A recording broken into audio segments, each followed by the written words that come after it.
Então, só para dar as boas-vindas, então, para todo mundo, né? Como eu estava falando, esse é o terceiro encontro de uma série, que vai ter ainda mais um encontro no final desse mês, né?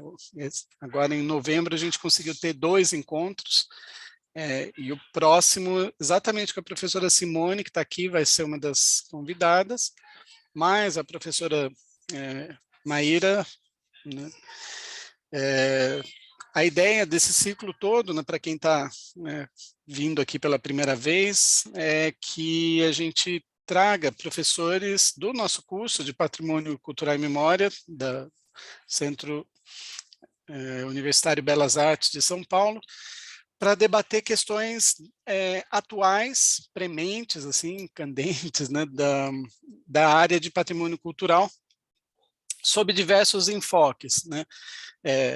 Então, os nossos professores são os convidados, eles conduzem, né, em grande parte a discussão, e aí a gente sempre reserva um tempinho no finalzinho, né, para debates, né, conversa, perguntas, dúvidas, né, de quem está assistindo aqui, enfim, intervenções todas sempre bem-vindas. Então, a gente teria mais um convidado, eu acho que ele não teve condição de estar aqui agora. Vamos ver se ele conseguir chegar ainda, eu introduzo, mas, enfim, eu faço aqui o papel mais de mediador do que outra coisa, tá? Eu não vou intervir muito, não, inclusive eu vou deixar que os convidados se apresentem livremente. Vocês devem estar ouvindo um som de fundo aqui. O menino de 3 anos vai fazer uma breve participação especial no nosso encontro aqui. Mas daqui a pouquinho eu já fecho o microfone, tá bom? Eu vou passar a palavra, então. O tema de hoje é né, a questão das demolições, né, a ideia da iconoclastia. Então, isso é uma discussão que está bem, né, fervendo nesses últimos tempos em relação ao patrimônio. Então, passar a palavra, então, direto para os 2 convidados. Fiquem à vontade aí, quem de vocês preferir começar, ou já direto pela fala, ou se apresenta primeiro e depois a gente começa as apresentações de vocês, como preferirem. Bom, então, bem-vindos mais uma vez a todos, obrigado pela presença e vamos em frente. A Cristiane, que gostaria de começar?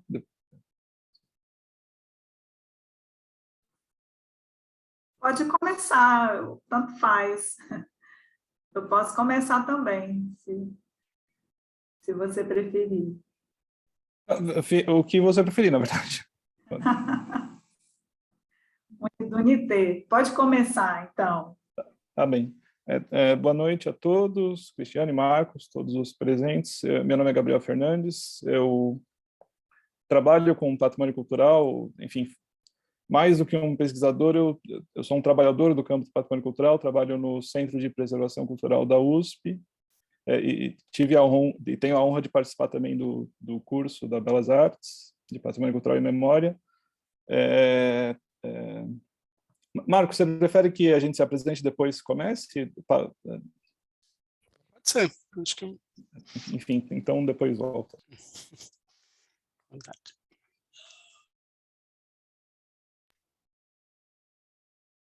Cristiane, você quer se apresentar e depois eu falo?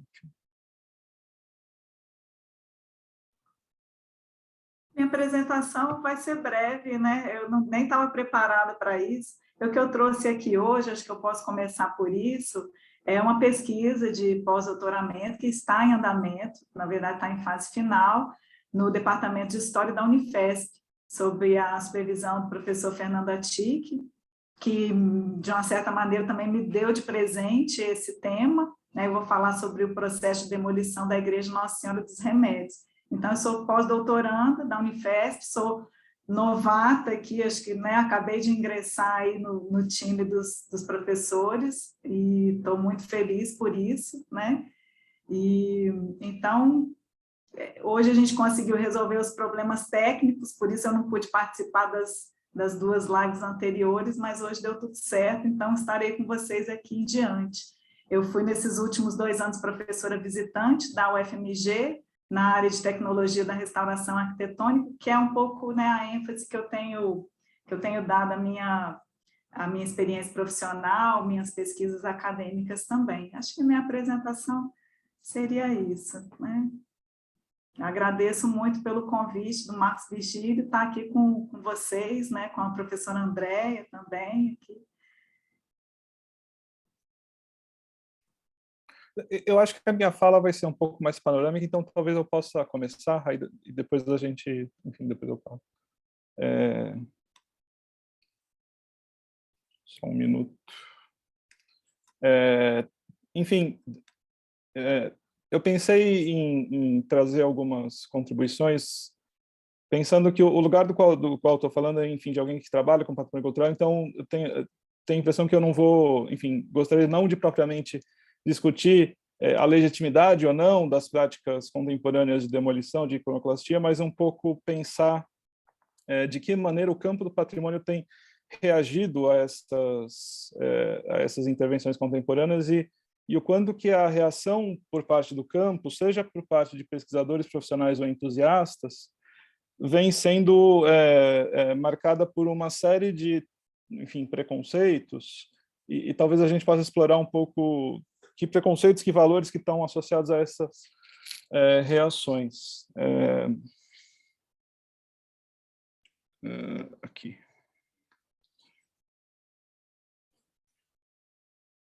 Eu detesto o Zoom, então eu nunca sei. Eu acho que está passando, né, a imagem.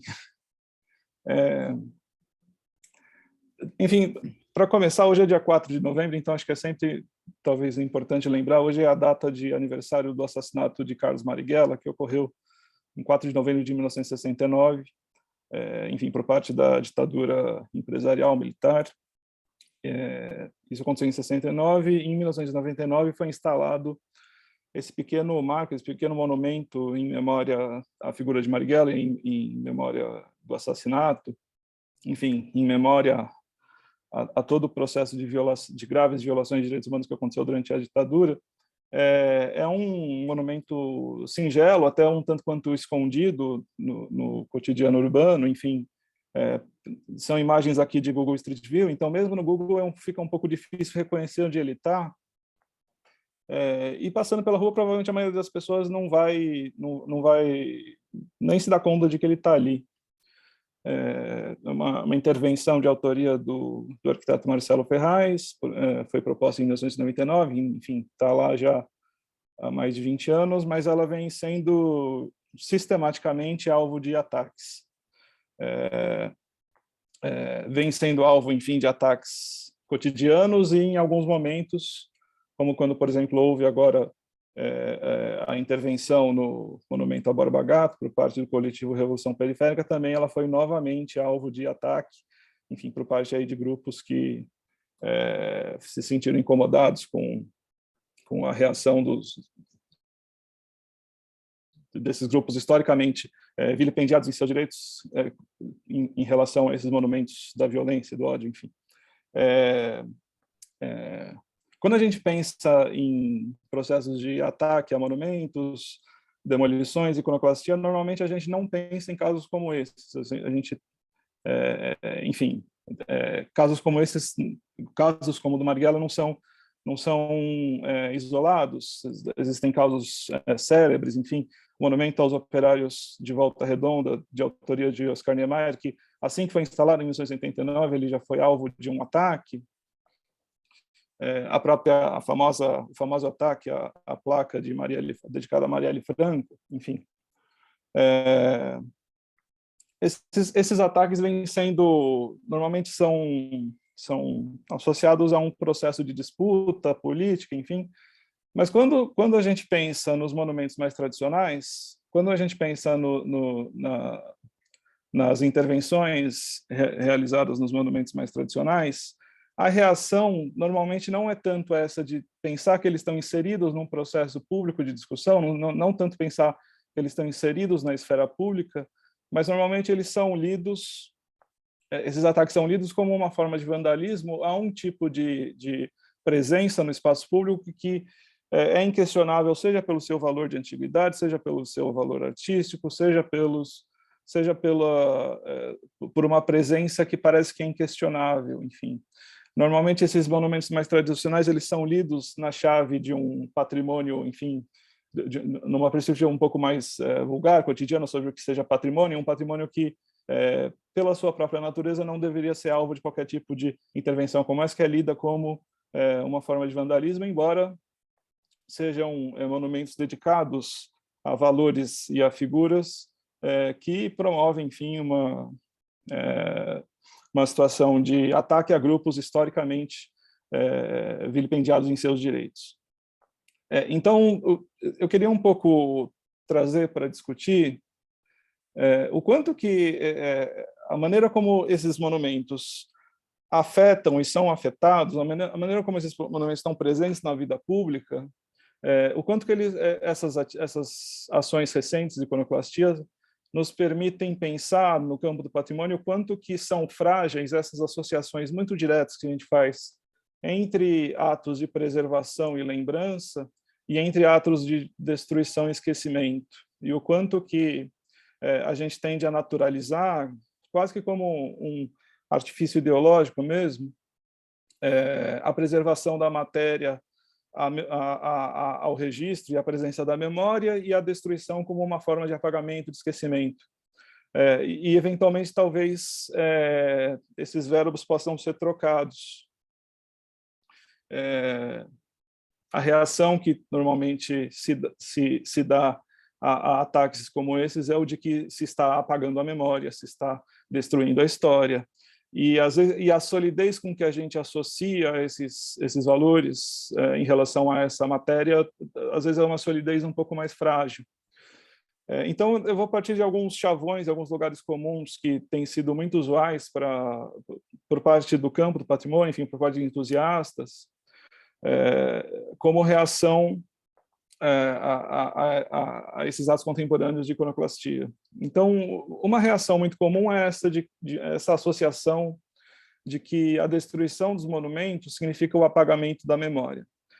Bom, a gente poderia, de cara, recuperar os estudos clássicos sobre a memória, enfim, textos como o do professor Piano Menezes, que evidencia o quanto que essa noção monolítica de memória, essa noção rígida, ela é muito frágil. A gente sabe que a memória ela é heterogênea, ela é contingente, ela se constrói a partir da relação com o presente, com as contingências do presente. A memória é, antes de tudo, um trabalho. E a memória, como diz o professor Lupina, não deve ser confundida com seus vetores, seus suportes, seus referenciais materiais. Essa confusão ela é problemática, e quando a gente diz que a destruição de um monumento é um apagamento da memória, além de um problema conceitual, porque, enfim, não se trata de fato de um apagamento, isso pode levar a problemas de ordem política, enfim. Para desafiar um pouco esse lugar comum de associação entre a preservação da matéria e a preservação da memória, eu acho que a gente pode se guiar por algumas reflexões. E aí eu queria trazer um pouco esse conjunto de reflexões que foi publicada em 1999 nesse livro, organizado pelo Adrian Forte, o famoso historiador da arquitetura, e a antropóloga Suzanne Kuchler. Esse livro, A Arte do Esquecimento, em que eles vão discutir justamente, é uma coletânea de textos, enfim, e esses textos vão discutir justamente o quanto que processos, procedimentos, muitas vezes em contextos não ocidentais, em que se dão justamente essas artes do esquecimento. E aí essas artes, um pouco na perspectiva das artes do fazer do Michel de Certeau, enfim, processos, procedimentos, técnicas de produção de esquecimento. É um livro que foi publicado em 99, então ele estava muito ainda naquele contexto de uma febre da memória, todo mundo estava discutindo memória, e eles foram se debruçar sobre o tema do esquecimento. Na capa tem essa imagem que faz referência muito evidente ao famoso Atlas Mnemosine, de Abbe Warburg. Suzanne Kuchler, no seu texto, vai dizer que essa geração que, de alguma maneira, redescobriu o Atlas Mnemosine, essa obra, enfim, essa obra máxima de Abbe Warburg, essa geração que redescobriu o Atlas Mnemosine percebeu no Atlas um entendimento, um paradigma de memória que não é aquela memória linear, homogênea, monolítica, sólida, com a qual normalmente as pessoas estão acostumadas, mas uma memória muito mais contingencial, uma memória que vem muito mais do acaso, da justaposição de imagens, uma memória que é estimulada muito mais sensorialmente, muito mais performática. Uma memória que não se limita que não pode ser reduzida a uma representação material fechada, hermética, enfim. Adrian Forte usa essa obra de Jasper Johns para mostrar um pouco como mesmo essa noção mais monolítica de memória ela é muito frágil, enfim, tem essa brincadeira dessa pegada que é marcada nessas gavetinhas, mas qualquer movimento que se faz nesse aparato vai fazer com que o registro dessa memória se perca. E aí a Suzanne Kuchler, para falar desse assunto, vai trazer um tema que, enfim, hoje já bastante estudado, bastante revisitado, mas talvez naquele momento ainda pouco conhecido, que é o fenômeno dos chamados malangans, que são esses objetos, esses artefatos, ou toda uma cultura ritualística que ocorre em Nova Guiné, enfim, na Melanésia. Tratam-se de objetos, artefatos ritualísticos relacionados ao processo de luto, enfim, a procedimentos funerários. Quando uma pessoa morre, normalmente se constroem esses malangans. O malangã não se resume apenas a essas esculturas, mas também envolve a construção de edificações extremamente elaboradas. Infelizmente eu não tenho mais imagens, mas são edificações extremamente elaboradas, associadas à construção dessas esculturas, que fazem referência à pessoa que morreu, estão relacionadas ao processo de luto.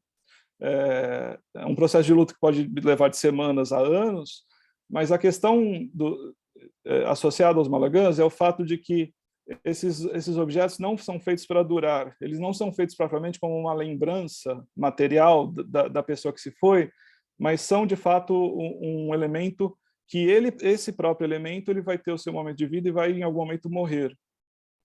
Uma vez concluído o processo de luto, enfim, os procedimentos funerários, esses artefatos eles são jogados, enfim, são deixados na floresta, no mato, enfim, e ficam à disposição das intempéries e ficam à disposição para perecerem.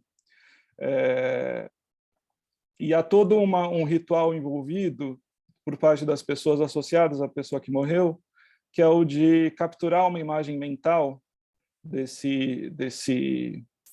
do falecido e de toda a ritualística envolvida com o processo de luto. Imagem mental essa que vai permanecer com a pessoa, enquanto que o seu registro material vai necessariamente desaparecer. Enfim, uma vez concluído o processo, isso é jogado fora ou, eventualmente, vendido para algum colecionador ocidental que adora comprar essas coisas. A Suzanne Kuchler vai argumentar que os malangans eles estão inseridos fortemente na espécie de economia local, de tal maneira que essas imagens mentais que restam deles, os nomes que restam deles, funcionam um pouco como elementos próprios dos processos de propriedade de terra, de constituição das famílias, da estrutura social do local, fazendo com que se trate de um grupo social que mantém suas relações de memória absolutamente apartadas de qualquer registro material. E aí ela vai dizer, enfim, os malangans documentam um modo de esquecimento trazido pelo apagamento de representações que atuam como veículos de transmissão social. Uma vez invisíveis e esquecidos, os Malangã constituem o recurso generativo e reprodutivo de uma economia baseada na informação, na qual direitos de propriedade são associados não a objetos, mas a seus restos mentais. E aí ela vai provocar, enfim, na nossa cultura ocidentalizada, nesse nosso mundo ocidental e moderno, onde estão, na experiência ocidental moderna, os espaços de memória livres de artefatos físicos. Olhar para... Enfim, eu não sou antropólogo, não sou etnólogo, enfim, então, o que é interessante de olhar para o fenômeno dos Malangãs é menos, enfim, o seu funcionamento interno a esse grupo social e o quanto que eles servem de provocação para a gente, para pensar o quanto que a gente associa diretamente a matéria à memória e a preservação da matéria, a sedimentação, a consolidação da memória e, sobretudo, ao fato de que a perda da matéria significaria uma perda de memória. E a experiência, o fenômeno dos Malangãs indica talvez o contrário. É justamente o processo de esquecimento, o processo de apagamento que vai permitir a produção da memória.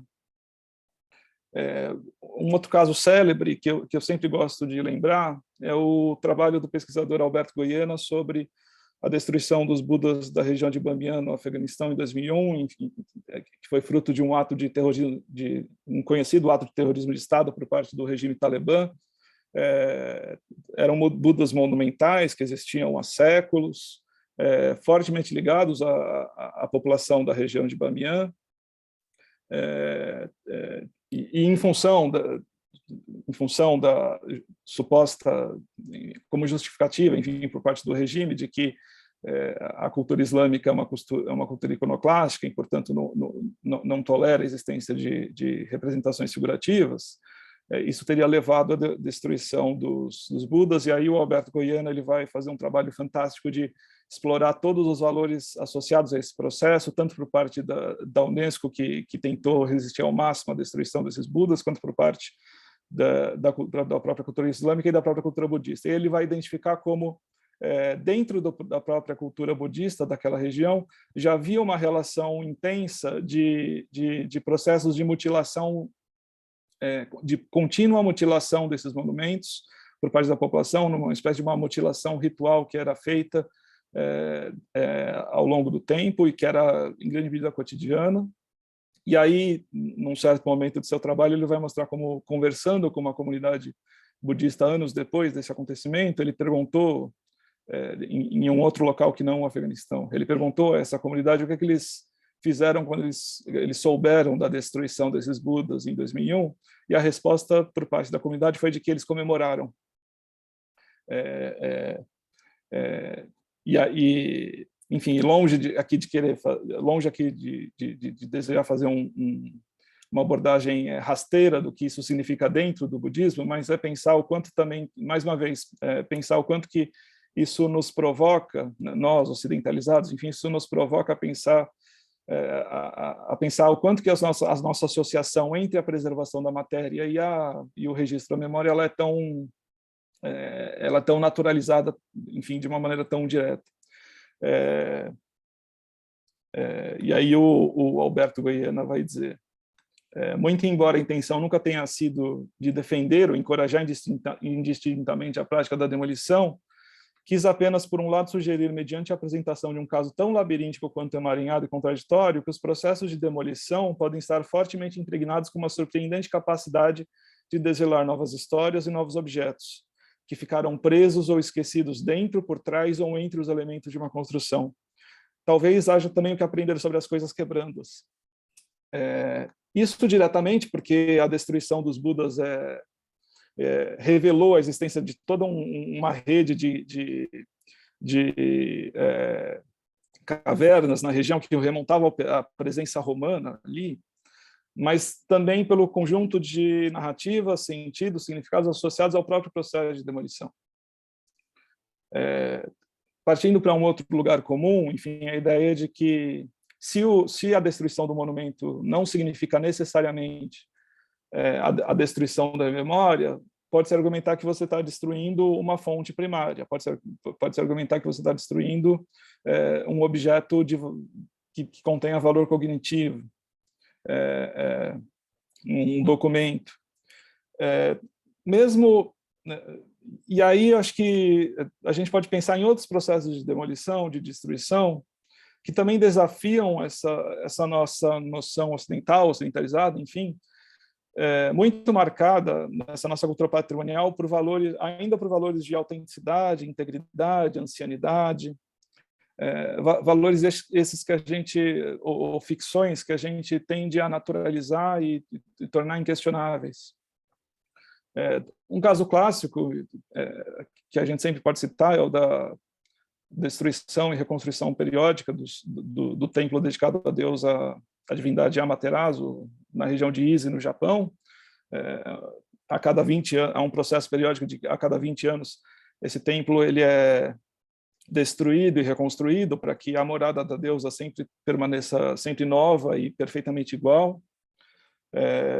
E aos olhos ocidentais, obviamente, a gente tenderia a chamar esse contínuo processo de destruição e reconstrução de um contínuo processo de produção de fakes, né, de falsos históricos, ainda que há 1000 anos esse processo seja feito nesses ciclos de 20 anos, inseridos num contexto em que essas nossas associações muito diretas entre autenticidade, integridade, identidade e memória, elas acontecem de uma forma completamente distinta. Mais uma vez, a questão não é tanto os sentidos internos associados a essa prática, mas o quanto que eles nos provocam a pensar na nossa própria, na própria maneira como a gente naturaliza essas associações.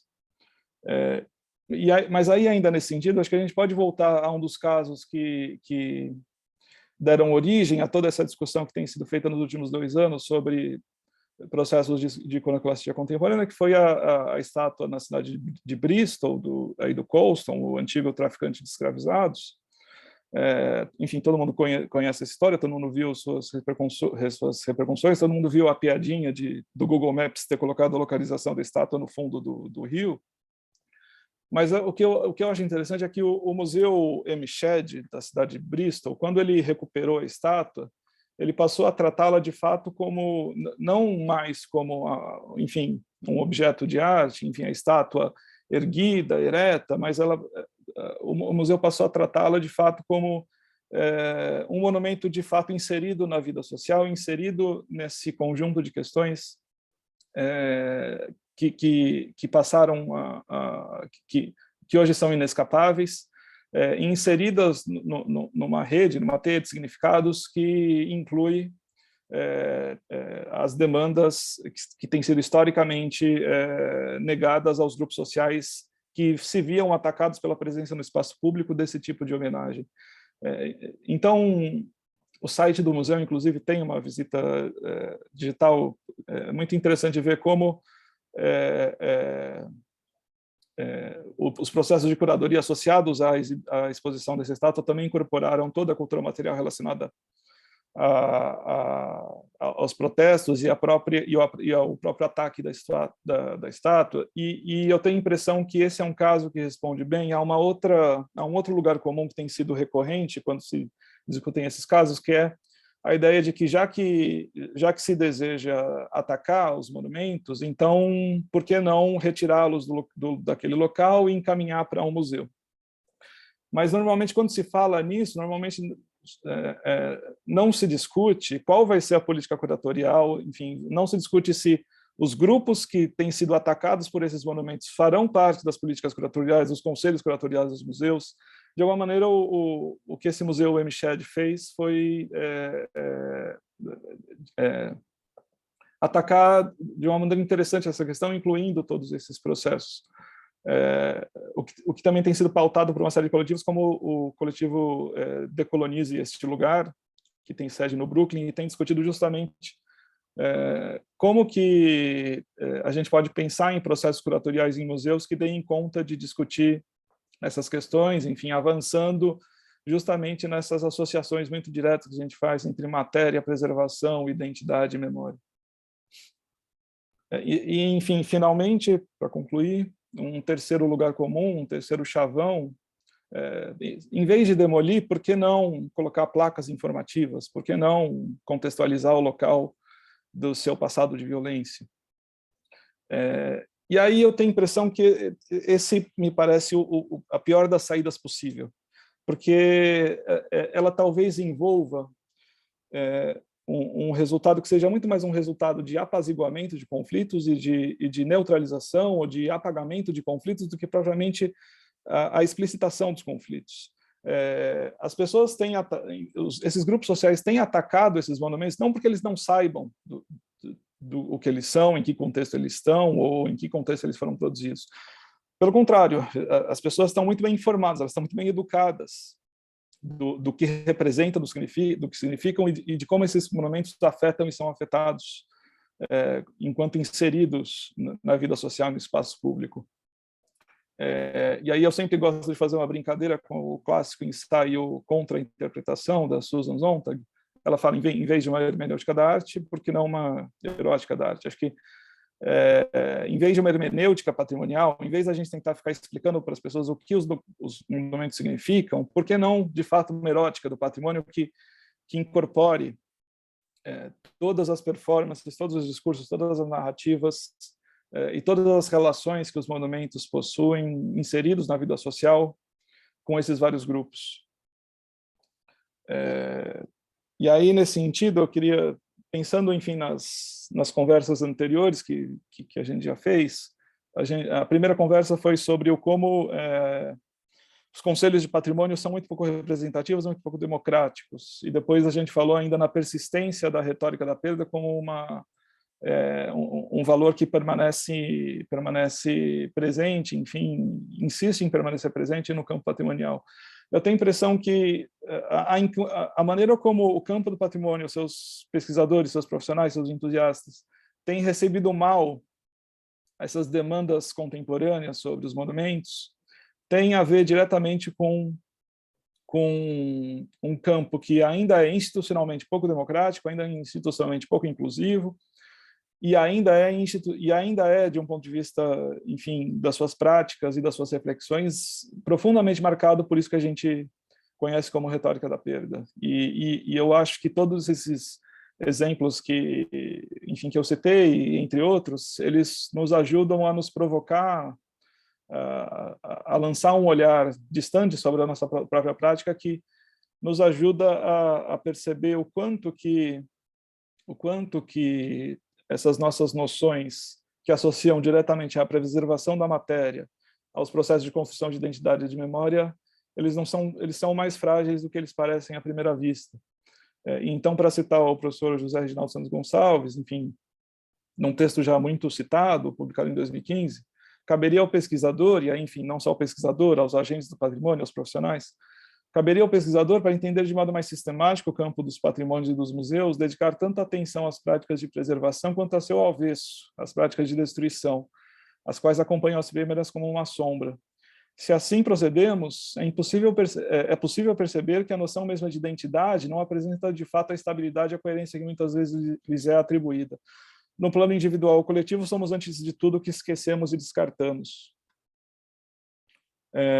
E aí, acho que voltando à imagem do início, do monumento de Marighella que vem sendo insistentemente agredido, acho que também a gente pode pensar como que essas agressões, na verdade, mais do que uma tentativa de apagamento, a gente pode ressignificar as próprias agressões como um sinal de força desse nosso processo de construção de memória, de construção de identidade, e um indício do quanto que, de fato, um monumento como esse está presente na vida pública, quanto ele nos afeta e quanto a gente é afetado por ele, enfim.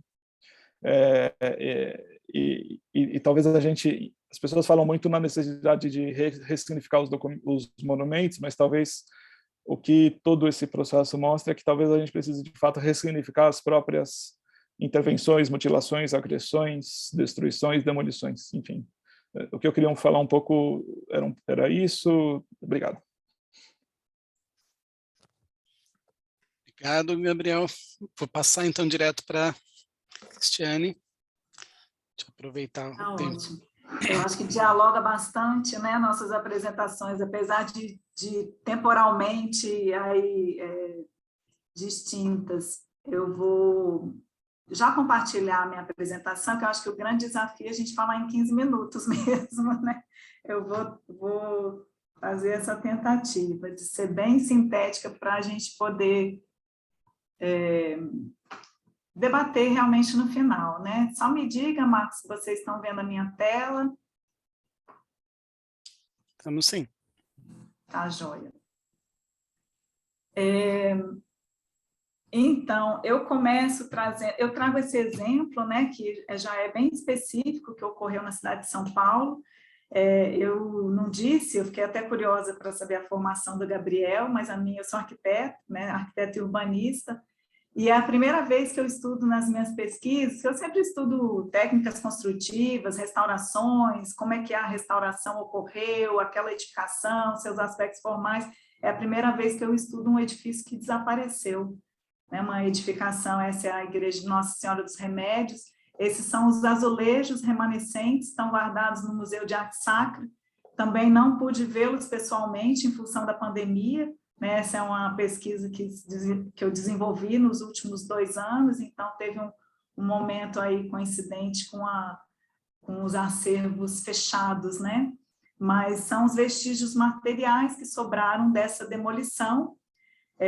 E tem um artigo aí que deve sair em breve na revista Patrimônio e Memória, que se intitula Mário de Andrade, os azulejos azuis no centro de São Paulo, historiando o desaparecimento da Igreja Nossa Senhora dos Remédios.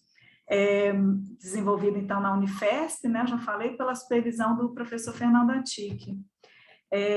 Interessante, né, eu acho essa relação, que eu estou falando aí de anos de 1937 a 1943, situando bem especificamente o momento em que ocorre essa identificação por Mário de Andrade, dessa edificação, entre outras igrejas que ele lista como de importância para tombamento pelo IPHAN, recém-criado IPHAN, né, em 1937, e o Mário de Andrade já identifica a Igreja dos Remédios e faz esse breve texto descritivo que acompanham as fotografias, que fala: pertencente à Irmandade Nossa Senhora dos Remédios, ereta em 17 de julho de 1912, não se conhece por enquanto a data de sua instituição. A fachada do edifício atual traz no frontispício a data de 1812, fachada toda de azulejos azuis. Nesta igreja se reuniam os abolicionistas de 1888, chefiados por Luiz Gama e outros. As fotos da fachada já se acham na sede central do SFAM. Então, esse primeiro relatório, né, que ele identifica alguns dos monumentos que seriam tombados e preservados pela regional, né, identificados pela Regional Paulista do IPHAN, da qual o Mário de Andrade fazia parte, e essa edificação que não conseguiu ser preservada, né, não se conseguiu preservar, não se conseguiu tombar, ela veio a desaparecer, porque ela estava inserida no contexto, ali no meio do caminho, no trajeto do plano do Prestes Maia. Cristiane, você está passando os slides? Porque está no primeiro slide. Estou passando. Eu ia já avisar esse também, que está aqui no primeiro. Alguém colocou no chat também que para a gente não está aparecendo no modo de apresentação.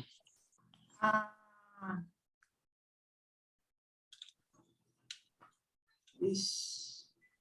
E ainda treinamos isso. Eu estou no modo de apresentação aqui na minha tela. Então, eu vou fechar e vou abrir de novo. Tá. Eu vou abrir aqui já na apresentação. Acho que foi isso. Agora sim. Agora sim, né? Uhum. Joia. Então, já vou passar.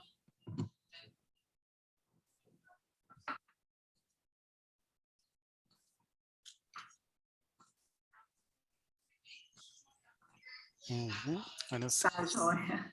Desculpa. Certinho. Bom, aqui é só a capa, né, desse primeiro relatório. Isso está nessa publicação, Cartas de Mário de Andrade, né?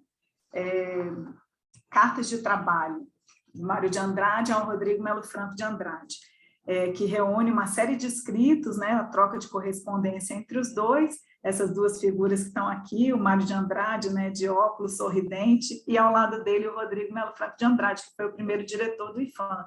que recebe, então, esse relatório com essas indicações aí, entre elas a da Igreja dos Remédios. É interessante também que nesses esforços, né, liderados aí pelo Mário de Andrade e equipe, a igreja, inclusive, ela vai constar no número inaugural da revista do IFAM. Então, né, com um artigo do Nuto Santana, que era um historiador que fazia parte da equipe do Mário de Andrade, com as tais fotografias que foram feitas na ocasião, e com uma pesquisa histórica extensa, desenvolvida por ele. Eu acho até que eu errei a digitação, que eu coloquei 1911, mas é 1812, e depois o Nuto Santana, ele detalha um pouco mais essa possível data de construção da igreja, e chega à conclusão que teria sido em 1824, 25.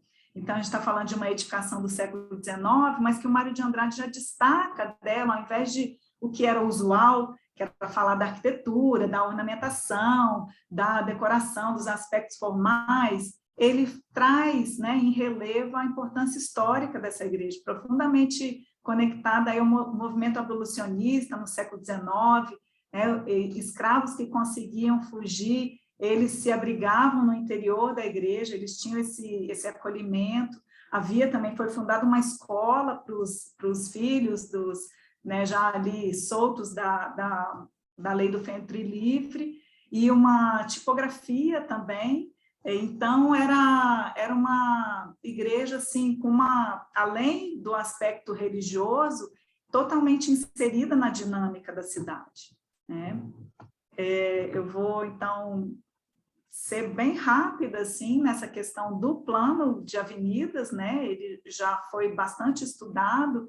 Ele, em algum momento, ele se inicia na década de 20, né, os primeiros estudos desenvolvidos pelo Ulloa Sintra e pelo próprio Prestes Maia, e ele é realmente implantado a partir dos anos 30, né, e culmina com esse desenho do primeiro anel, do chamado perímetro de irradiação, que vai passar aí justamente essa área em destaque amarelo, onde se situa a Igreja Nossa Senhora dos Remédios.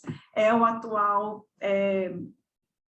Aí eu tenho umas imagens antigas, né, que fala que esse largo recebeu inúmeras denominações, um pouco em função dos programas que foram ali se sucedendo. A igreja de São Gonçalo ainda está lá, né, remanescente, ela sobreviveu a essa abertura da avenida. O Largo do Teatro São Pedro, que desapareceu, o Largo da Cadeia também desapareceu, o Largo dos Remédios foi uma das denominações, né, o Largo da Assembleia, que cai também com essa praça já remodelada, essa imagem bem típica do final do século XIX, né? Com a igreja lá marcando presença aí.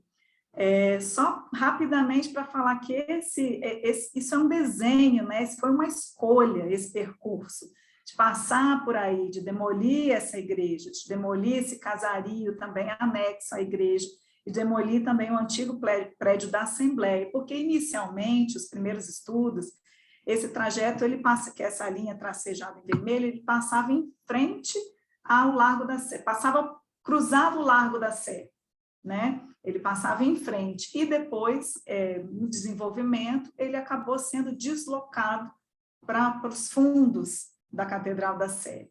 E aí, né, nisso foi contemplada aí o arrasamento, a demolição da Igreja dos Remédios. Essa é uma fotografia aérea, né, que a gente percebe, então, justamente aí uma simulação de onde passa nesse trecho do perímetro de irradiação, uma extensão, né, um volume enorme de demolições, e também uma transposição em altura, né? Foram construídos viadutos, o viaduto Dona Paulina, a gente vai ver também umas imagens, e o prédio da Assembleia também, e a quadra inteira da Nossa Senhora dos Remédios, que veio abaixo. Na verdade, foi uma demolição progressiva, enquanto se tentava também, ao mesmo tempo, chamar atenção para a importância dessa edificação, de sua história, mas também para deixar ela ali isolada, como, olha só, né, ficou perdida, agora não tem mais jeito, é preciso demolir.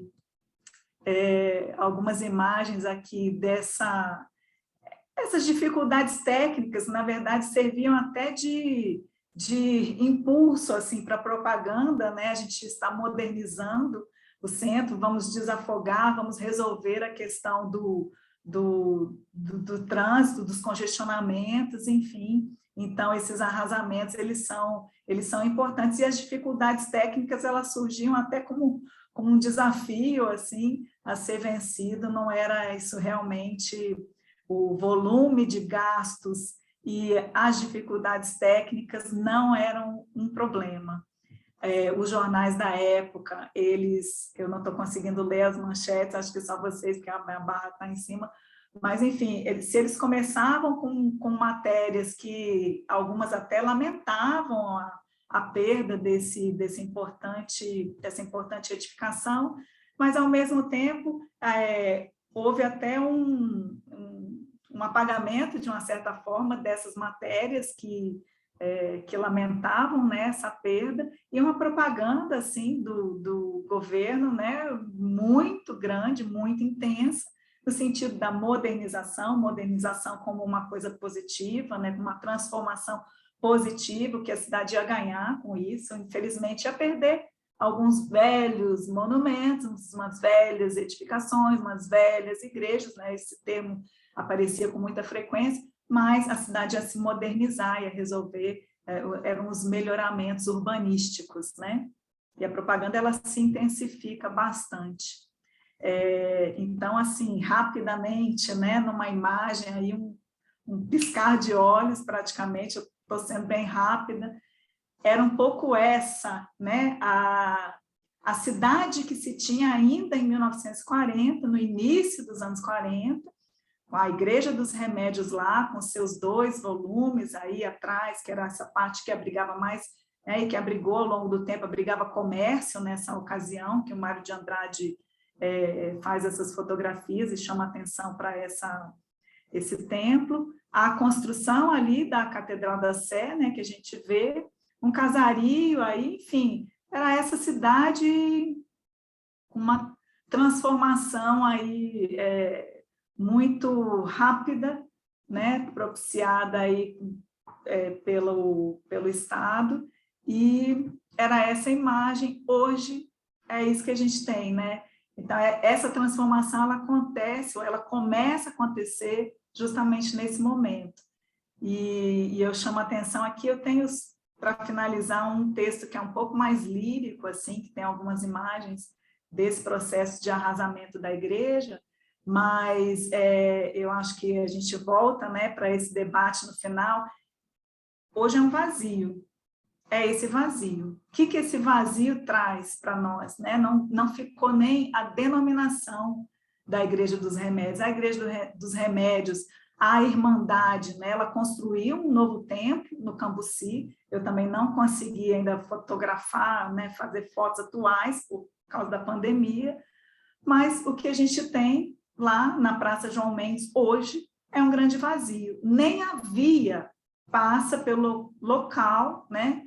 É um piso, é uma espécie de piso querendo ser praça, mas não chegando a ser, né? E a gente realmente passa sem perceber, sem ter nenhuma informação de que ali aconteceram coisas tão importantes aí nessa passagem, né? Especialmente na segunda metade do século XIX e primeira metade do século XX. E aí eu tenho para finalizar, algumas imagens aqui e um texto que surgiu, apesar da pesquisa, a gente está tão preocupado assim com questões técnicas e referências, referenciais teóricos, surgiu um texto, talvez por inspiração aí do escritor Mário de Andrade, né? Depois a gente conversa, mas que se chama "E a fachada de azulejos azuis tomba ao chão". É no mínimo instigante que nos seja permitido acessar os vestígios da materialidade da desaparecida Nossa Senhora dos Remédios, justamente a partir das imagens de sua demolição. Formas, materiais e técnicas construtivas nos são reveladas. E assim, de modo parcial e para sempre lacunar, temos então algumas pistas. 2 corpos prismáticos encimados por coberturas em telhas cerâmicas, capa e canal. O volume mais alto, voltado para a praça, possui frontão com sinos a nos informar. Aqui, uma igreja. E no verbo oculto, eclipsadas 2 possibilidades de conjugação. Existe, existia. Presente e passado separados por um risco, um desenho no mapa da cidade. Ali colado um anexo que se poderia confundir com os demais sobrados, não fosse sua história indissociável da Igreja dos Remédios.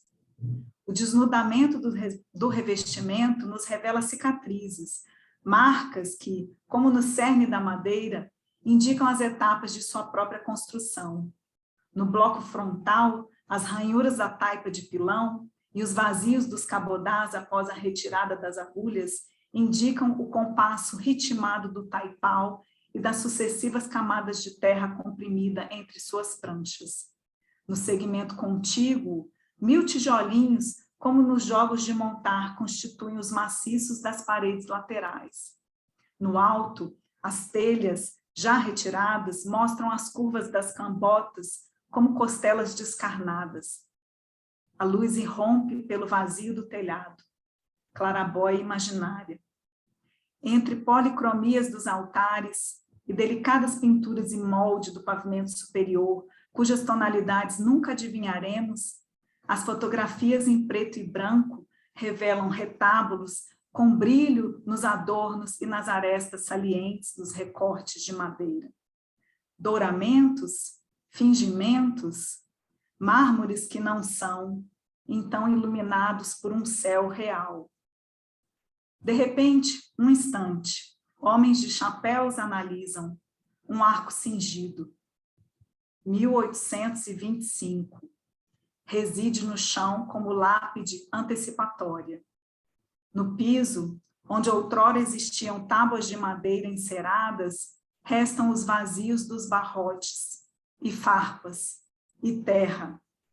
Os rodapés testemunham o contínuo depositar da dissolução. E a luz já não se sabe mais se invade o espaço da nave ou se despede.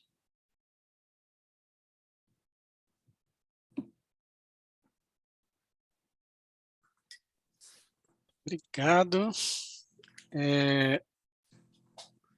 No decorrer aqui das apresentações chegou o nosso terceiro convidado, já vou colocar diretamente aqui na roda. Seja muito bem-vindo, Lindené Pareto. Já te coloco na fogueira aqui, pode começar a falar. Essa é a vida virtual pandêmica, vocês me ouvem bem aí? Sim, sim. Boa noite, gente, boa noite. Desculpem o atraso, eu cheguei aqui, acho que na metade da primeira apresentação, estava numa reunião da PUC e juro que pensei que começava às 19 aqui, para você ver como eu estou bem, né? Como diria o mocinho esse menino, né? Estou passado. Mas queria primeiro dizer boa noite para vocês. Marcos, agradecer o convite, a organização aí, parabenizá-lo e dizer oi para várias pessoas e profissionais que eu admiro e que já conheci alguns, outros tantos só de nome.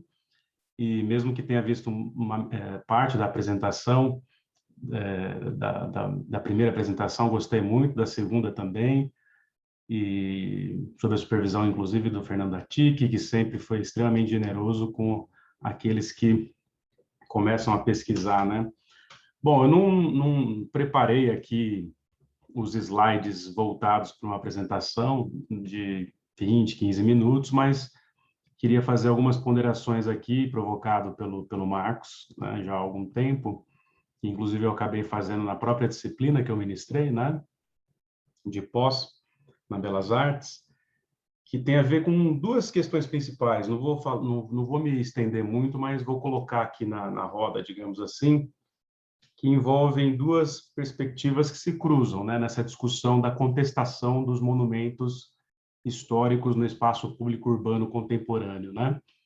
E a primeira tem mais a ver com uma perspectiva que, para a perspectiva da história e dos historiadores, das historiadoras do patrimônio, vai soar um tanto anacrônica, mas diante do que vem acontecendo, não só em função da morte, do assassinato de George Floyd, né? Mas, principalmente no caso do Brasil, que certamente é o grande laboratório contemporâneo de tudo que há de pior nas contradições da modernidade, né? Isso envolve a ascensão de um governo de ultradireita, isso envolve toda a destruição das políticas públicas patrimoniais, né? A despeito de uma derrota recente do João Dória, que envolveu o IPHAN aprovando o tombamento do complexo do Ibirapuera, né? Acabou de sair a notícia e é curioso porque, né, envolve uma vitória do presidente contra o governador, né? Mas, enfim, a gente pode discutir isso depois. Então, pensando nesse retorno triunfal daquilo que é a barbárie da ditadura, porque é isso, né? Pensando aqui nos textos do Paulo Arantes e o que ele fala sobre essa abertura extorquida pelos militares no fim da ditadura, o próprio Figueiredo saindo pelas portas dos fundos do Palácio do Planalto. Ou seja, o que resta da ditadura é absolutamente quase tudo, e a gente, evidentemente, agora tem condições e perspectiva para entender que a ascensão daquilo que eu brinco, né, brinco seriamente, o Lord Voldemort de quinta categoria ao Planalto, na verdade, é a mais pura história autoritária brasileira de uma ditadura que nunca acabou. Então, pensando nessa tragédia do nosso tempo, né? Como os historiadores vão explicar tudo o que está acontecendo. Isso é uma bobeira, uma groselha imensa, né? A gente explica do tempo presente porque não é difícil explicar, porque a história brasileira é a mais didática possível, né? Tem uma permanência implacável do passado no presente ou, né, daquilo que são as durações dos tempos históricos do Brasil, desse Estado-nação de quase 200 anos. Então, pensando nisso, quando eu me debruço mais recentemente sobre a questão da contestação do patrimônio, dos monumentos históricos no espaço público contemporâneo, seja ele em Barcelona, em Charlottesville, seja, né, em Bristol, na Inglaterra, ou em algumas cidades francesas, pensando que os franceses tiveram uma participação crucial durante o tráfico transatlântico de escravizados na primeira modernidade capitalista, e pensando, evidentemente, o Brasil, né? Essa história de contestação àquilo que são os monumentos à barbárie, pensando, evidentemente, na contribuição do próprio Walter Benjamin, é uma história que, a partir do que a gente vive agora, eu prefiro olhar pelo viés de uma contestação absolutamente crucial.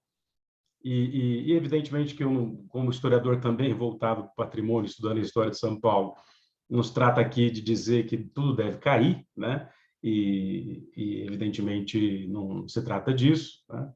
Estava até aqui ouvindo as questões e as tensões que envolvem isso, mas de pensar que é mais ou menos como a história da Comuna de Paris, né? Essa história de contestação dos monumentos em espaço público não é uma novidade. Ela não começa com Charlottesville e o General Lee, um confederado defensor da escravidão. Não começa com a morte do George Floyd e essas estátuas contestadas caindo, e inclusive indo parar do outro lado do Atlântico, e a contestação, inclusive, né, encampada até pelo apoio do Fórmula 1 Lewis Hamilton, né? Esse movimento de contestação ele é típico da própria modernidade, seja ali na fase do vandalismo ideológico, né, da Revolução Francesa, seja numa Comuna de Paris, que lá em 1871, no mês decisivo de maio, vai decretar que o monumento ao Napoleão Bonaparte na coluna da Praça Vendôme será demolido porque ele é um monumento à barbárie, como se o próprio Walter Benjamin tivesse lido e escrito aquilo, né, avant la lettre. Claro que o Benjamin nasce depois da Comuna de Paris, mas deve ter tido contato, de alguma forma, com aquilo que é um dos momentos mais incríveis em termos de psicogeografia urbana, para usar os situacionistas, que é a contestação no momento em que o Thiers e suas tropas farsantes invadem Paris para derrotar os comunards, né? E aí a Comuna decreta, por ser um monumento à falsa glória, ao falso militarismo, por ferir um dos princípios da história da França, que é a fraternidade, a Comuna de Paris decreta a coluna da Praça Vendôme será demolida. E eles escrevem isso no decreto com barrete frígio e tal, e derrubam a coluna. Fotografam, rufam tambores, fazem os andames, fazem pinturas, tiram fotografia, porque o Braquerré está lá fotografando tudo, né, fartamente fotografado. Então, a história da Comuna de Paris mostra ali uma contestação revolucionária aos monumentos, que são monumentos à barbárie, que é algo assim, também absolutamente didático para a gente entender que essa contestação vem de longe e é crucial que a gente historicize essa contestação que acontece agora, lá no século XIX, né? E, para resumir essa parte daquilo que eu estou querendo apontar aqui como o primeiro ponto fundamental dessa história, é que, quando a gente vê o Galo como ponta de lança dos entregadores desses aplicativos de comida, um antifascista periférico liderando um movimento da Revolução Periférica, pegando pneu, tacando fogo no Borba Gato, e a gente vê, né, uma defesa depois inveterada de alguns grupos que vão ali ficar defendendo e tal, o patrimônio do Borba Gato. Isso, mais uma vez, é uma demonstração inconteste de como a história brasileira é autoritária, é brutal. Nem se tratava de laçar, como fizeram em Bristol, puxar para baixo, derrubar, arrastar até derrubar no Tietê, como dentro da perspectiva da ideologia, da contestação da ideologia do progresso, certamente eles deveriam ter feito.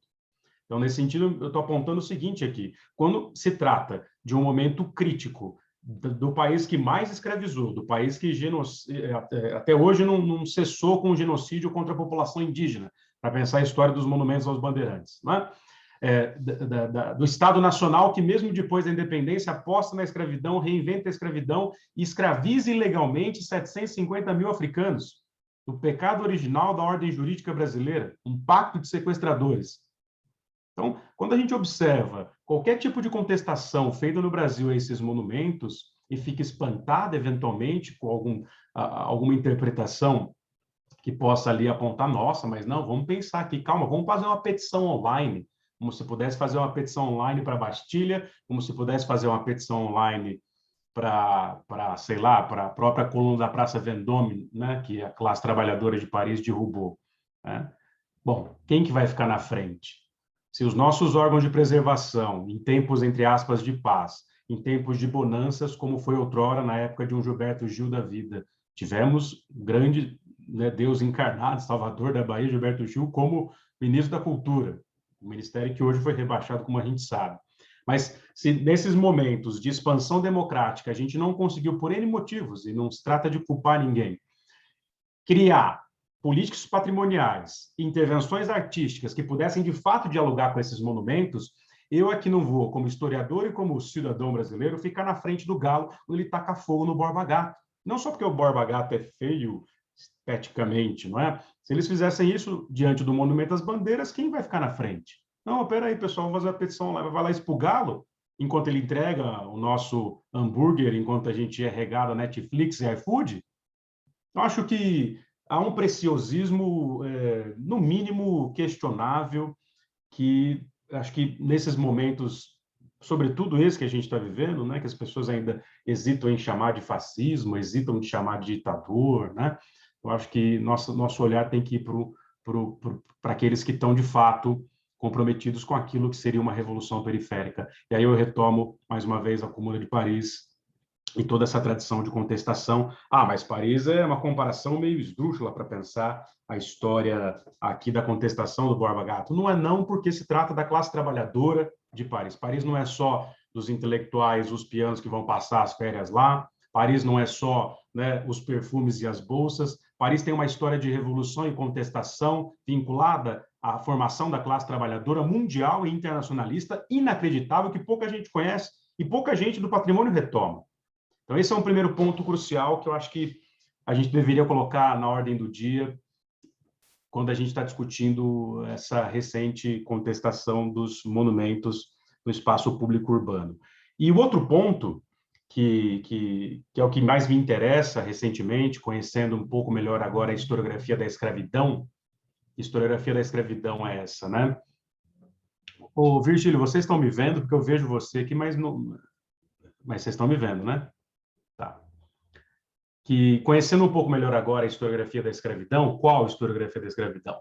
Tanto a da Unicamp, que envolve a agência escrava e aqueles que resistem contra o sistema escravocrata, criam estratégias de sobrevivência e resistência, quanto uma historiografia uspiana, por exemplo, representada mais recentemente pelo Antônio Penalves Rocha, que foi meu professor, e mais recentemente ainda de um orientando dele, que hoje é professor lá, que é o Rafael Marchese, né? E de todos os orientandos do Marchese e orientandas que pensam a história mais estrutural da escravidão.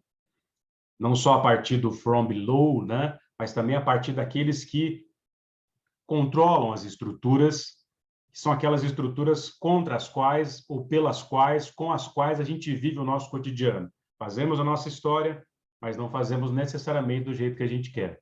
Então, pensando isso, e pensando todas essas estátuas que nos principais espaços públicos do mundo ocidental mais avançado ou rico, no sentido de que são o centro do capitalismo e não a periferia, apesar, né, de todas as questões de contestação dessa ideia de centro e periferia. Mas estou me referindo aqui a lugares cruciais na história da modernidade capitalista que montaram suas fortunas em função do tráfico transatlântico de escravizados. Né? Então, Barcelona, Londres, Bristol, Nova York, as cidades confederadas ou sulistas dos Estados Unidos, não é? Cuba, Jamaica, Haiti, pensando na experiência francesa de colonização do Haiti, e, evidentemente, o Brasil, que desses 12 milhões de africanos escravizados, recebeu praticamente 5 milhões. 5 milhões dos 12 vieram só para isso que é o agregado colonial, chamado depois de Brasil, a América Portuguesa e depois o Brasil independente. E 40% desses 5 milhões foi escravizado do final do século XIX ou do final do século XVIII até ali a década de 1850, ou seja, no momento crucial de crise do antigo regime, do sistema colonial em ruínas e da montagem dos Estados Nacionais Americanos, uma montagem da qual o Brasil faz parte em função da presença da corte portuguesa aqui e da independência em 1822. Né? Mas meu ponto é o seguinte, o que une São Paulo, Rio de Janeiro, Salvador da Bahia, Recife, Bristol, Barcelona, Marsella, Charlottesville, uma única história global do tráfico transatlântico de escravizados, que montou todo o sistema colonial e que montou toda a modernidade financeira do capitalismo.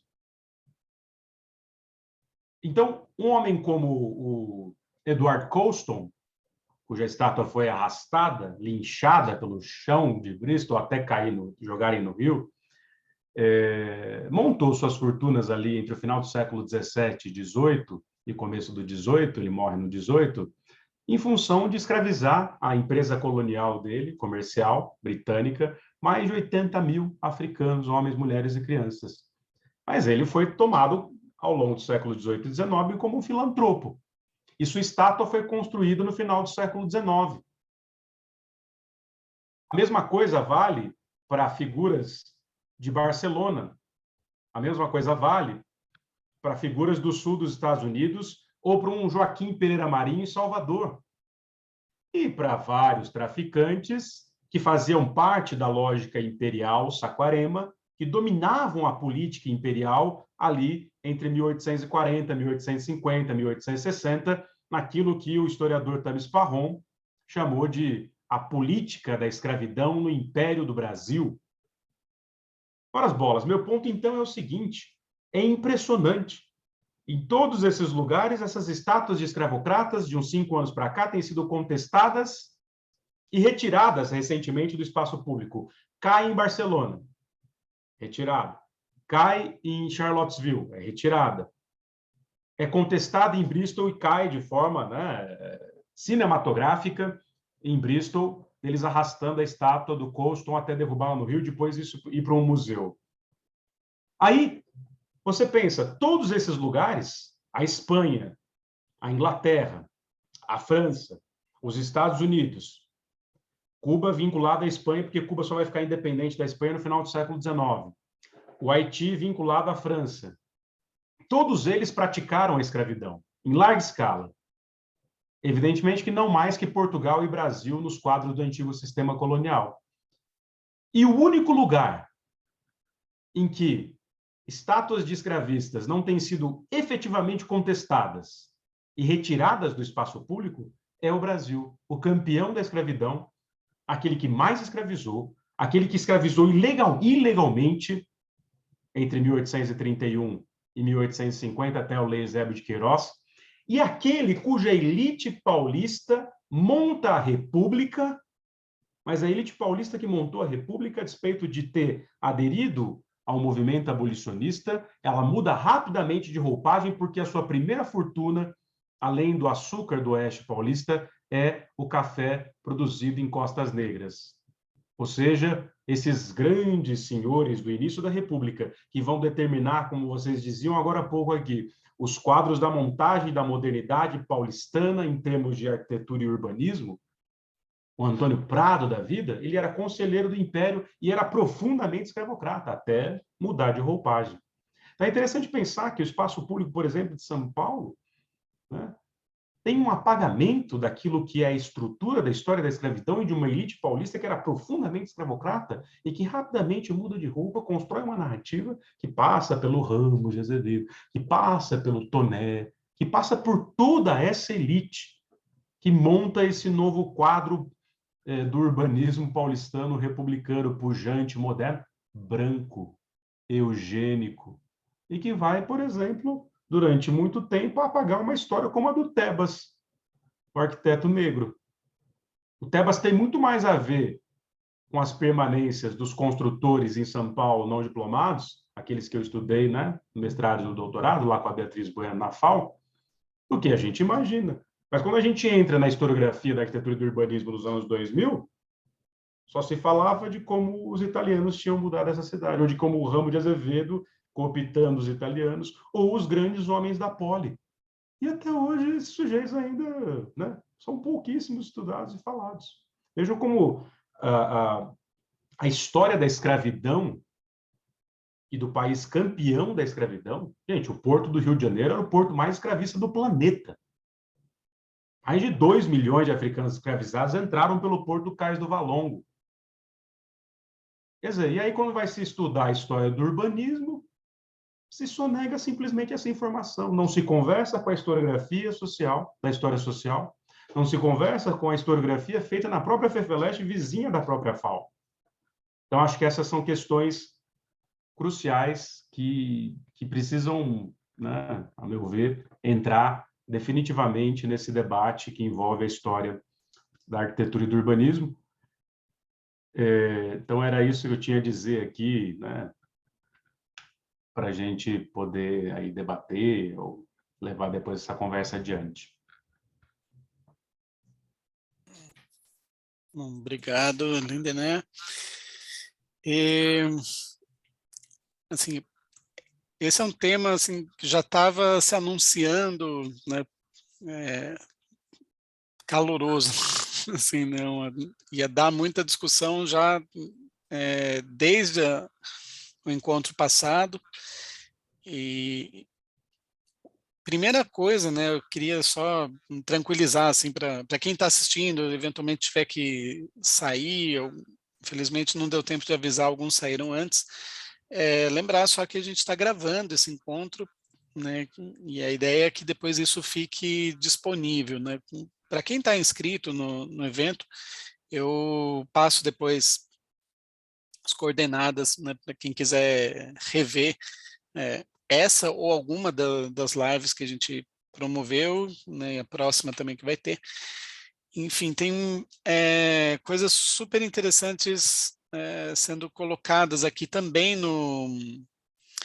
no chat, né, que eu queria compartilhar com vocês. Primeiro, acho que voltar lá para cima, uma pergunta que a professora Andréa Torinho, ela esteve por aqui, a gente acenou meio brevemente, mas ela teve que sair para a aula dela. Ela deixou um comentário aqui para a Cristiane, né? Fala o seguinte: queria perguntar o que a Cristiane conhece sobre os restos da igreja. Ela falou ombreiras e verga em pedra de uma das portas da igreja, que se encontra escondida em um talude do jardim da casa do Butantã. Você tinha notícia disso? O que você acha? Não tinha notícia disso. Vou copiar e colar aqui o chat, eu não sei se a gente perde, né? Porque às vezes a gente faz a apresentação, tem toda aquela discussão e depois a gente não consegue acessar. Aqui, não sei, depois você me fala. Mas, nossa, fantástica, eu não tinha essa informação. Né? Até estou em contato com outro pesquisador, que é o Andrew Britt, que está com essa pesquisa há mais tempo. A gente está formando aí uma equipe até para conversar melhor, até sobre o que pode ser feito com esse local e para trazer essa história aí mais à tona. Eu passei o último slide muito rápido, né, assim, por causa da pressa, mas tem uma exposição que se chama Paulicéia Esfacelada, que seria presencial, né? Ela entrou com atraso, mas entrou digital, então é triste, mas ao mesmo tempo possibilita, né, que todos visitem, é um endereço, então Paulicéia Esfacelada,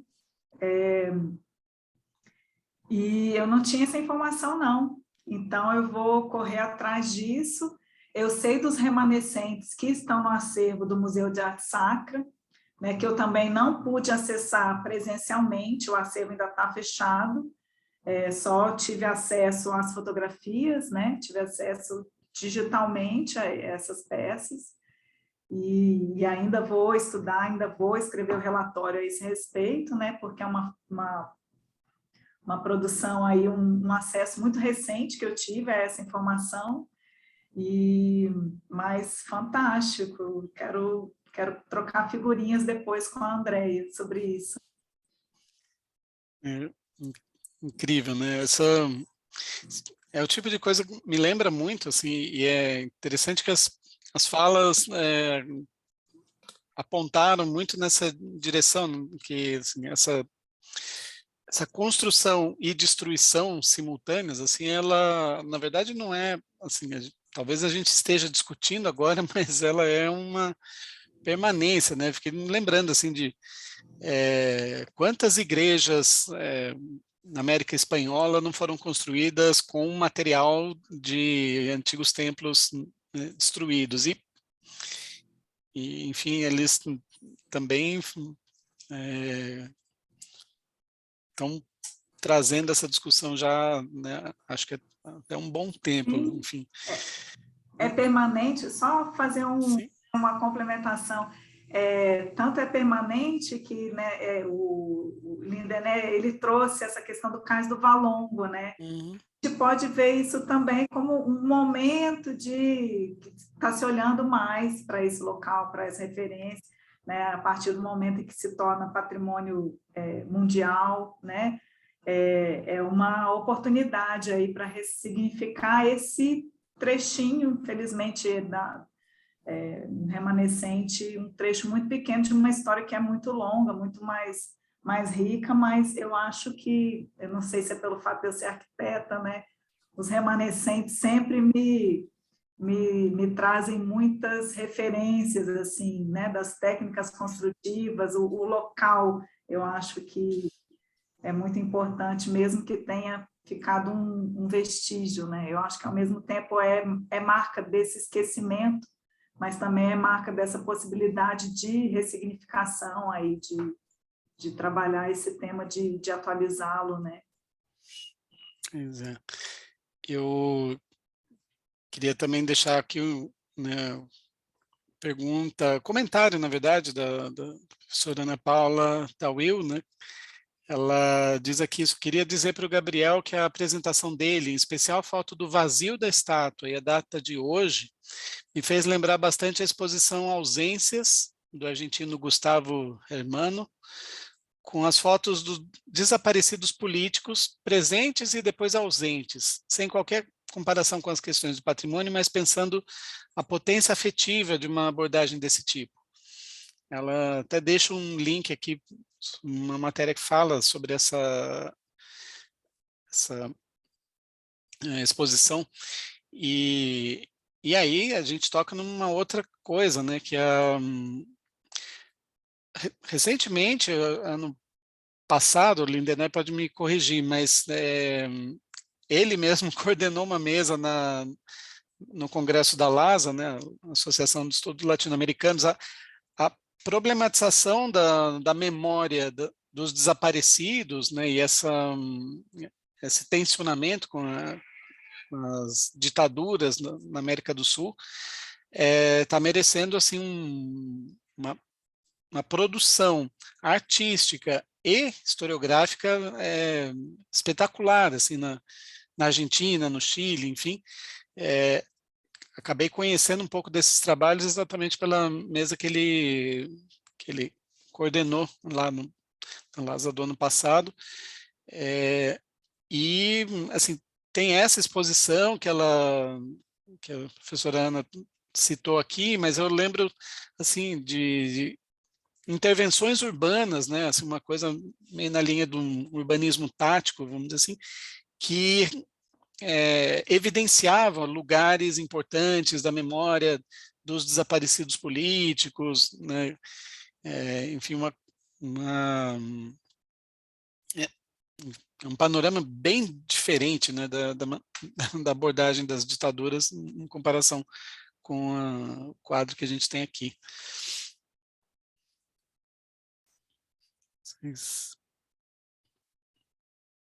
Alguém ainda quer comentar?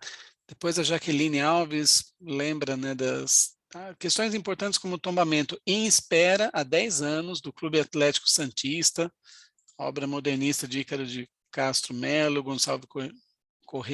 Oswaldo Correia Gonçalves, né, que recebeu apoio hoje do Docomomo, desmonte da FAO Santos, né, então ela está trazendo aqui algumas referências da cidade de Santos, né,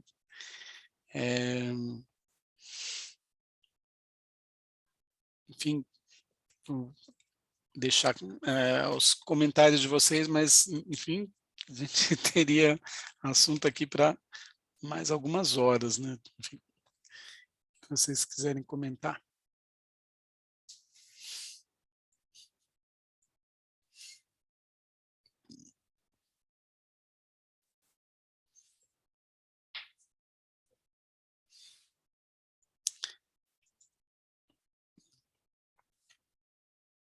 Eu vou só, para a gente terminar também, né, já são 7h30, é bom que a gente também não estenda muito, as pessoas têm outros compromissos aqui, mas enfim, a ideia toda dessa conversa, né, girava de fato, teve inspiração, né, muito por conta de todas esses acontecimentos recentes, assim, que inflamaram muito a discussão, né, na opinião pública, né, sobre a conservação ou não de monumentos, sobre a manutenção ou não, né, de edifícios, né. Agora, assim, naquela primeira live a gente falou dos órgãos de patrimônio. Essa semana, né, essas últimas semanas, acho que na verdade foi semana passada, de novo a atuação do órgão municipal de patrimônio esteve muito em discussão, né, e aí acho que, assim, pegando um gancho um pouquinho na fala do Gabriel, né, quando ele pegou esses lugares comuns, vamos dizer assim, como é que a gente se vale, vou colocar dessa maneira, né, se vale dos lugares comuns para ampliar uma discussão necessária, uma participação, uma consciência, não gosto muito dessa palavra consciência, mas enfim, mais ampla, né, de uma população também mais ampla, né, amplia o interesse e a participação de um público, né, para além desses mesmos lugares comuns, assim, né? Então, porque é como o Gabriel colocou lá, né? Qualquer intervenção imediatamente taxada é vandalismo, etc., por conta ainda de uma ideia de patrimônio imóvel, congelado, paralisado, e qualquer coisa que aconteça com ele necessariamente é ruim e tal. Mas essa é a visão, né? Ela foi construída por gerações e gerações, vamos dizer assim. Que perspectivas vocês enxergam, né? Que a gente possa, sem simplesmente confrontar, falar, isso é uma simplificação, ou é um estereótipo, ou é um preconceito, etc., né? E na verdade, consegue ampliar e incluir, né, nessa discussão. Virgílio, só vou responder aqui a questão do João Paulo Santos Souza, que disse: a fala acerca da escravidão me lembrou trechos da nova trilogia do jornalista e escritor Laurentino Gomes. Achei muito interessante. A observação é perfeita, João, mas aí tem uma série de problemas, né? Acho que o primeiro para a gente aqui, da arquitetura e do urbanismo e do patrimônio, é pensar cada vez mais as permanências implacáveis, repito, da produção do espaço urbano escravocrata e escravista nas suas sociabilidades mais profundas e de como isso permanece ali na lógica republicana a partir daquelas reformas, a partir daquela república liberal excludente. Se a gente não se debruçar efetivamente nas permanências das lógicas da escravidão no espaço público urbano do pós-abolição, a gente vai continuar patinando. Então, isso é uma primeira questão. E, para isso, é preciso que a gente conheça a produção historiográfica da história da escravidão no Brasil, que é certamente a mais potente, a mais conhecida e a mais longeva produção historiográfica brasileira, que é essa da história da escravidão de um país que como agregado colonial, entre 1500 e 1822, foi escravocrata, e como nação independente a partir de 1822 até 1888 foi escravocrata e último a acabar com a escravidão. Então, respondendo a questão objetivamente, Laurentino é bacana, escreve bem, jornalistas precisam fazer isso, não tenho nada contra, inclusive estudei construtores não diplomados que foram cerceados pelo discurso profissionalizante da Politécnica. Agora, o problema do Laurentino é que ele tem uma série de distorções, erros e interpretações que fogem completamente do métier da história e dos historiadores profissionais. Então, tem distorções ali inadmissíveis. O professor João Paulo Garrido Pimenta, da USP, especialista em História da Formação do Estado da Nação, ele leu de fio a pavio tudo que o Laurentino escreveu e já escreveu até artigos sobre isso, mostrando por que é inadmissível esse tipo de distorção e erro para vender livro a rodo, não é? Ao mesmo tempo, ele alcança um público imenso, né, o Laurentino, que os historiadores não dão conta de alcançar. Então, não adianta também reclamar dele das distorções que ele faz e dos erros que ele comete se a gente não consegue criar também uma história pública digna desse nome. Ou seja, mostrar, narrar, discutir com o povo brasileiro que esse país foi o país campeão da escravidão e suas permanências estão no nosso cotidiano até hoje. O sujeito que hoje ocupa o Planalto, entre outras coisas, foi eleito também chamando o quilombola de boi, né? Humilhando a população negra brasileira, como ele vem fazendo sistematicamente. Então, acho que responde aí a sua questão em relação ao Laurentino.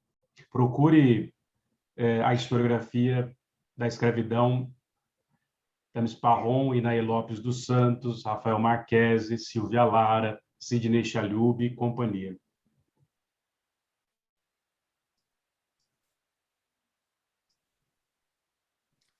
Com relação à sua pergunta, Marcos, normalmente eu sou uma pessoa sempre muito pessimista, e eu fiquei tão tocado pela fala de Lindeneve que eu fiquei ainda mais pessimista. Porque eu acho que é um pouco isso, quer dizer, enquanto a gente está aqui discutindo, o Galo está respondendo um processo penal, ficou preso mesmo considerando que a prisão mesmo não sendo abolicionista penal, o que quer que seja, a prisão dele foi flagrantemente ilegal. Ele permaneceu preso durante um período enorme. Enfim, a esposa dele, companheira dele, ficou presa sem ter tido qualquer participação naquele ato, e a resposta que a gente dá, enfim, a gente está discutindo. Então, acho que a situação a gente fica meio que sem horizonte, a não ser continuar dando apoio à ação do Revolução Periférica, do Galo, enfim. Agora, independente disso, acho que, voltando, enfim, às conversas anteriores, acho que você tem razão, quer dizer, é urgente, como Andréia e Felipe falaram, é urgente repensar um espaço como o Compresp, um espaço como o Condefat, enfim, longe de qualquer ilusão quanto à possibilidade de transformação por meio de instâncias burocráticas e participativas como essa. Mas, enfim, o mínimo que a gente espera é que essas instâncias que discutem, em tese, discutem a formulação de políticas públicas para o patrimônio cultural da cidade. É impressionante como o samba é considerado, declarado como patrimônio imaterial do município de São Paulo, e não tem um representante do samba. O teatro é patrimônio imaterial de São Paulo e não tem um representante do teatro. Enfim, a discussão institucional, burocrática, ela está tão atrasada, enfim. A gente está discutindo no Compresp a pouca quantidade de arquitetos, quando a questão não é nem mais se tem arquiteto ou não, enfim, onde é que estão os representantes do samba, do hip hop, das artes urbanas, enfim, da pichação, do grafite, quer dizer, esses são de fato os agentes do patrimônio cultural paulistano cotidiano, e é uma instância burocrática completamente hermética, que barra qualquer discussão nesse sentido, enfim. Mas, enfim, eu fiquei tão tocado pela fala de Lindener que fiquei ainda mais pessimista. Se a gente tivesse junto, né? A gente anda tão à flor da pele que a gente daria um abraço e pelo menos ia chorar junto. Porque eu não estou aí, eu falo para meus alunos toda hora, galera. Vocês precisam parar, prestar atenção na sociedade do espetáculo, né? A gente acha que está junto, mas eu não estou aí, vocês não estão aqui. Isso é uma mediação, é o âmbito separado da representação, né, Marcos? Como diria Gabriel Zacarias usando o Guy Debord, né?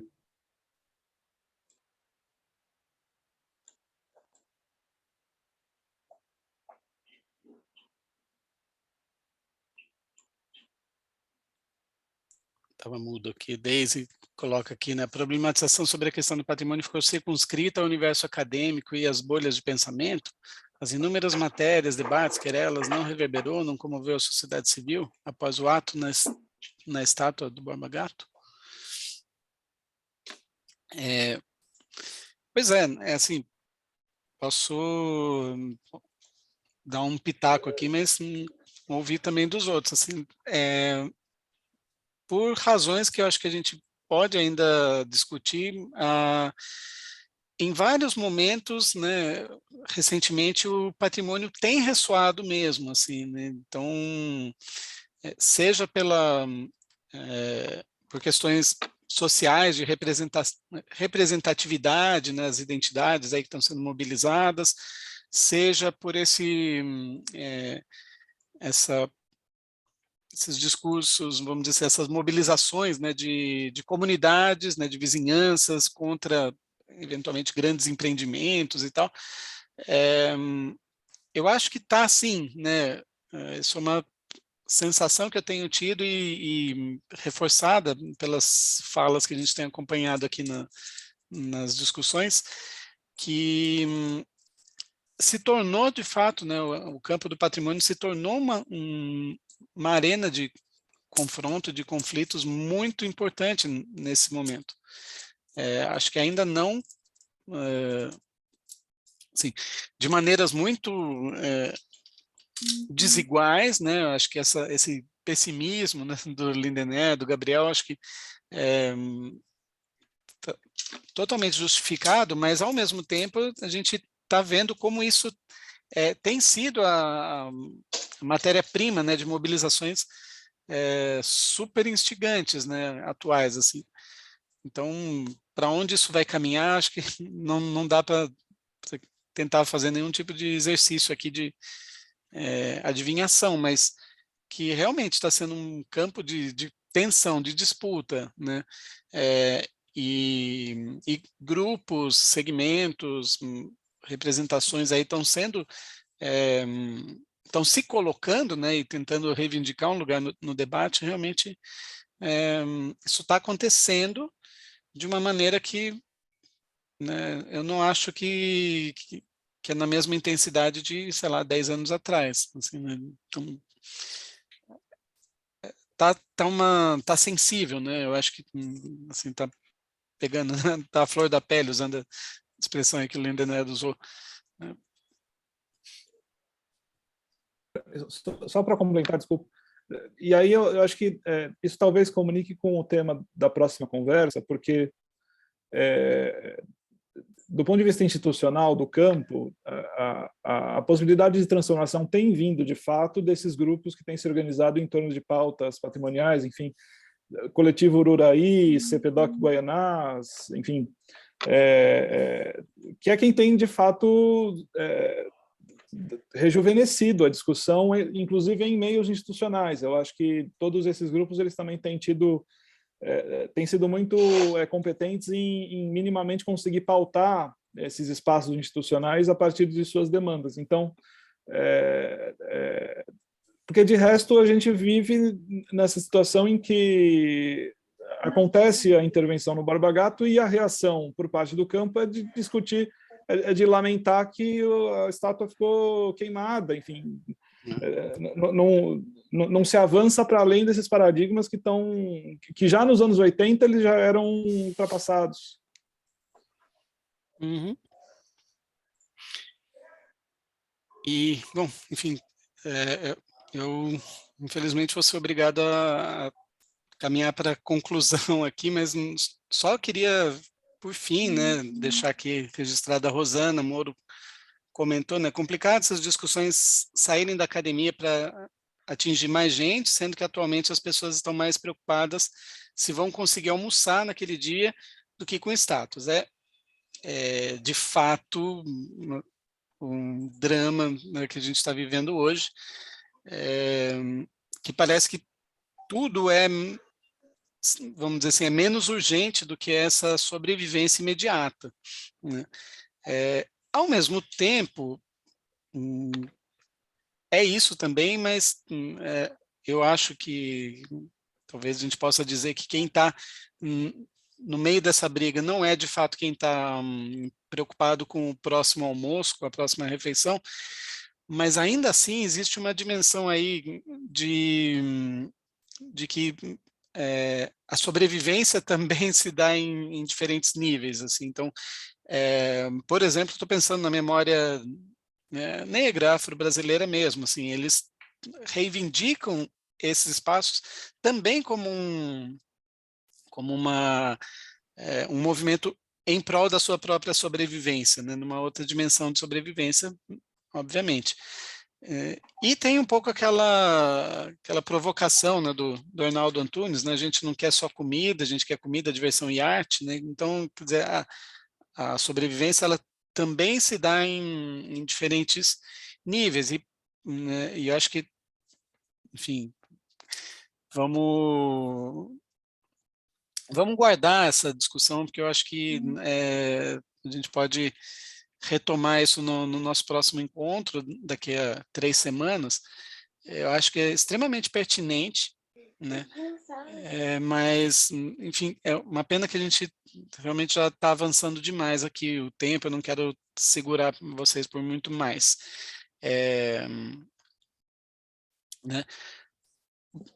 Vou ser obrigado, né, ser meio grosso aqui de cortar a discussão no meio, mas agradecer demais a participação de vocês, né, as contribuições, as falas extremamente instigantes aqui do Gabriel, da Cristiane, do Lindené. né, de vocês todos presentes aqui que comentaram, levantaram perguntas, trouxeram coisas.